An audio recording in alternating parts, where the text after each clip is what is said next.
Hello guys, welcome back to my channel podcast Online Seller Daily Life. Kali ini gue mau ceritain tentang Sekolah Kilat Seller 2022 yang diadakan oleh Tokopedia, yaitu komunitas keluarga Tokopedia, di mana gue jadi mentor untuk 7 orang seller terpilih yang dia bilang seller ini tuh masih baru ya, tokonya masih awal-awal dan mereka butuh mentoring.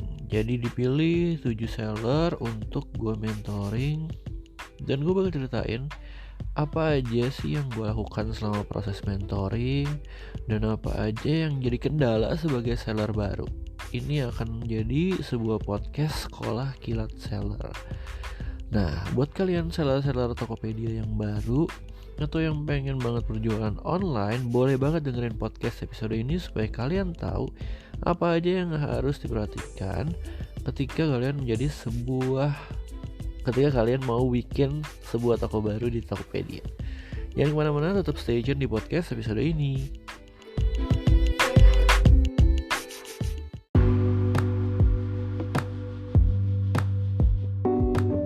Oke, jadi memang gue itu udah jadi mentor Sekolah Kilat Seller di tahun 2021 ya.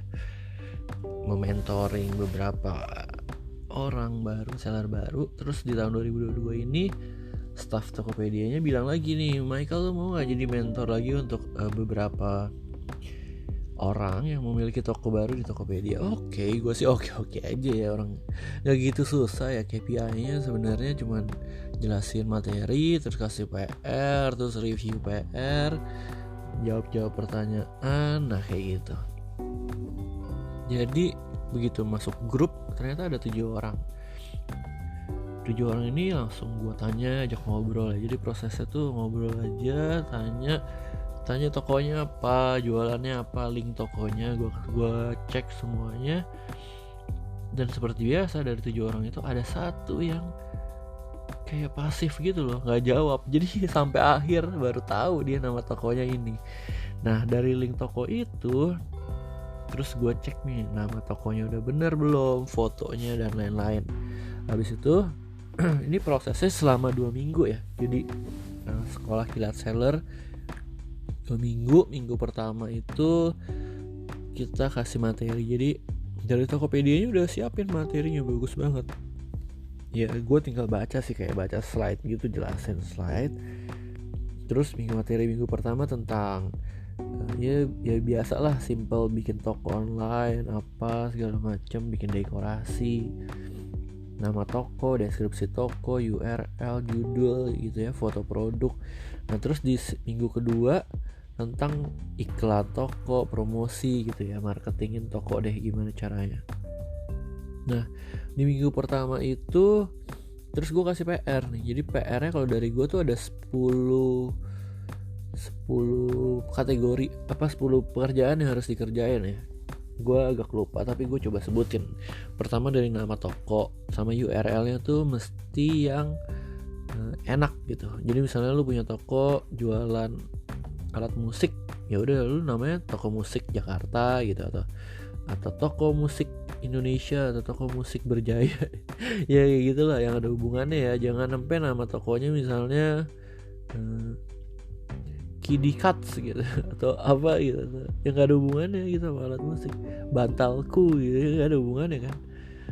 Nah itu nama toko gue review. Terus begitu udah profile toko. Jadi itu sebenarnya gampang banget, lu tinggal ubah di pengaturan toko profilnya. Profile tuh kayak penjelasan informasi toko tuh ditambahin gitu. Kayak tadi deh, toko musik Jakarta menyediakan alat-alat musik dengan berbagai merek seperti merek apa gitu, lu sebutin supaya ini tuh jadi SEO yang bagus ketika dicari di Google. Habis itu pembuatan produk ya, nomor 3-nya tuh nama produk yang lengkap. Terus habis itu deskripsi produk yang jelas, foto produk. Terus gue kasih ada video produk, sosial media, terus ada auto reply, terus 2 lagi gue lupa. Jadi ya dekorasi toko dekorasi toko juga perlu, sama ada satu lagi gue lupa. Jadi ada 10 kategori yang gue jadiin PR supaya mereka tuh bisa ngerjain gitu, dan kerjanya cukup jelas ya. Ada yang ngasih PR-nya gini, buatlah satu produk hero. Nah tapi nggak dijelasin itu aturannya apa aja. Nah kalau gue dijelasin, jadi per PR dijelasin kenapa lu harus kerjain PR, poin-poin itu juga dijelasin. Nah jadi gue review, abis itu gue review nih satu-satu. Misalnya tokonya si A jualannya ini, gue review nama tokonya udah benar belum, deskripsi tokonya udah benar belum, kurang apa gitu. Gue review satu-satu, terus dinilai. Jadi yang udah ngerjain PR itu dapat top ads gratis dari Tokopedia dikasih. Nah kalau gue review, terus gue pilih 3 orang yang ngerjain PR yang memang udah ada progress gitu ya. Banyak yang ngerjain, tapi ada juga yang gak ngerjain apa-apa. Sedih banget, gue kayak pasif banget nih grupnya. Gue tanya, gue kasih pertanyaan, gue kasih PR, gak dikerjain. Jadi guru susah juga ya. Tapi ada juga yang aktif, ngobrol, nanya gitu, gimana nih, ini fotonya udah bagus belum, judulnya udah bagus belum, foto yang bagus kayak gimana sih, gitu-gitu nanya. Gue jawab semua. Jadi dari Tokopedia itu emang bikin satu grup WA khusus buat gue dan saya baru itu. Ngobrol, gue kasih link Spotify gue juga, jadi dia tinggal cari hashtag Sekolah Kilat Seller di Spotify, langsung kedengeran semua kan. Ini gue punya podcast tentang tips and trick foto baru, toko baru gitu. Voucher toko juga diaktifin, jadi promosinya lewat voucher toko. Ini khusus Tokopedia ya, soalnya emang yang kontak gue dari Tokopedia, jadi gue ngajarin tentang marketplace Tokopedia. Terus gue ngadain webinar yang tadi gue cerita tentang slide, ada slide-nya gitu.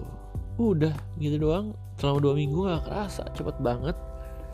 Habis itu udah gue review tokonya, dan semoga teman-teman yang punya toko ini ya setelah menggunakan iklan, setelah menggunakan diubah deskripsi toko, diubah nama produknya, deskripsi produknya juga, bisa naik penjualannya.